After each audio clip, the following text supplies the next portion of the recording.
Pemirsa nambakin penglalah kasus rabies Dinas Pertanian Kabupaten Gianyar ngelaksanayan vaksinasi rabies sekali Sane Kemargyang Ring Banjar Bukit Sari Desa Sidan Gianyar.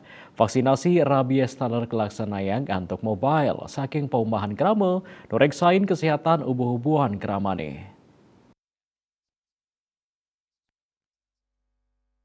Petugas bidang peternakan kesehatan hewan di STAN Kabupaten Gianyar, Dr. Hewan Nyoman Lasti Kemausang, program vaksinasi rabies Raja Kemargyang Nyabran Warse, kaulengang ringkuentenan ubuhan kramanis kadi asu miwah meong. Program vaksinasi rabies Sani Kemargyang oleh di STAN Gianyar, tios nureksain asu duen kramane, taler asu liar ring margene.